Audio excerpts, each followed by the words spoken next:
On October 4th, America's newest aircraft carrier, USS Gerald R. Ford, deployed for the first time amid escalating tensions across the Pacific and doubt about the role these seafaring behemoths will play in the future of warfare.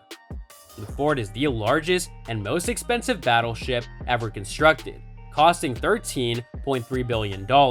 It has a 5-acre flight deck and new technologies designed to make it and similar carriers the most powerful in the world well beyond 2050. The vessel has 4 squadrons of fighters on board, plus a bevy of support and tactical aircraft, more than 60 planes in all. Though it can carry as many as 90, its air power exceeds that of at least 60 nations, and it shelters more stealth planes than are found in all of Russia's armed forces. Hello everyone, and welcome to another video. Today we'll be looking at the US Navy just admitted that they've created something so advanced it will destroy everything. Yeah, you heard it right. The Ford building is over 9 stories tall and weighs 97,000 tons. That's 32,000 tons heavier than the biggest battleships of World War II.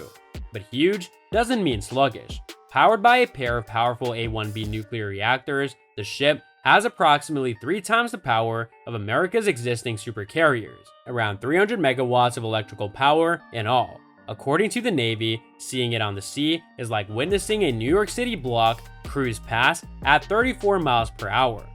However, new Chinese anti-ship missiles, some of which are capable of traveling at hypersonic speeds of over Mach 5, threaten to render Ford and the whole Pacific Fleet of the United States Navy obsolete. In the same manner that Japan used a developing technology during World War II, attack plane squadrons, to sink the most advanced US and British battleships, these new missiles have the ability to destroy the most advanced ships currently traversing the waters.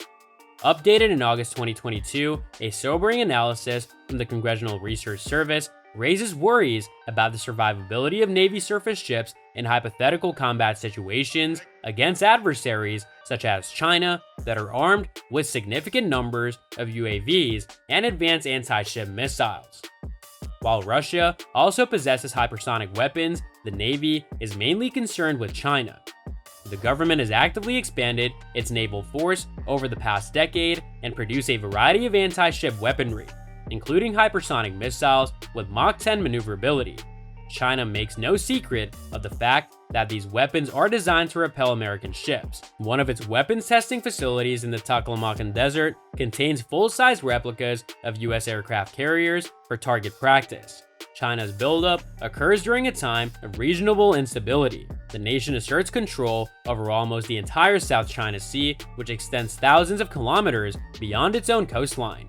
These geographical boundaries are highly contested. International law recognizes territorial claims only out to 12 nautical miles. Jason Lyons, a retired Marine and former CIA officer, believes that America's partners in the region rely on our naval presence to preserve open maritime channels. This places the Pacific Fleet within range of China's anti-ship missiles and drones without the ability to reliably defend itself or launch a counterattack.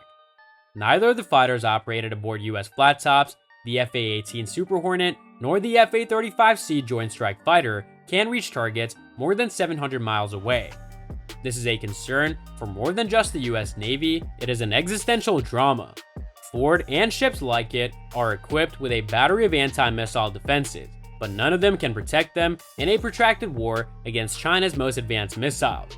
To maintain dominance in the Pacific, to just keep its ships afloat, the Navy is going all in on a new technology that has been out of reach for decades, the laser. The advantages are enticing. Powered by a large fuel source, hulking Ford's nuclear reactors fit the bill. Lasers fire at the speed of light, negating the speed of hypersonic weapons.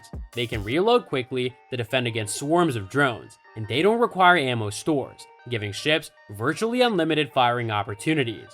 That is the Navy's hope at least. Defense companies have lately tested lower-powered lasers, and one even shot a drone down earlier this year. But a laser with sufficient power to thwart hypersonic missiles is still many years away.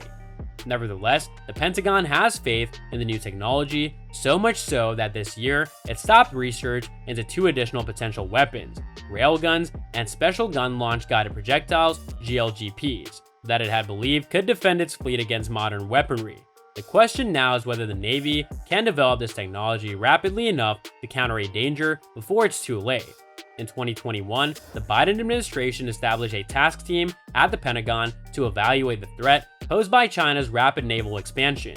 Based on the task force's findings, the Department of Defense named China America's most significant strategic competitor a year later.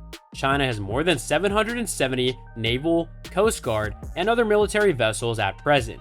That is more than twice as large as the American fleet, and it is virtually exclusively focused in the Pacific, whereas the US fleet is distributed between the Atlantic and Pacific.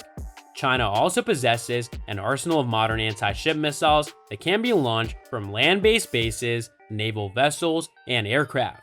Long-range missiles like the DF-21D, DF-26, and DF-ZF are the most potent. The missiles of China are capable of causing catastrophic devastation. Its 35-foot-tall DF-21D is a nuclear ballistic missile that can destroy ships from at least 1,000 kilometers distant.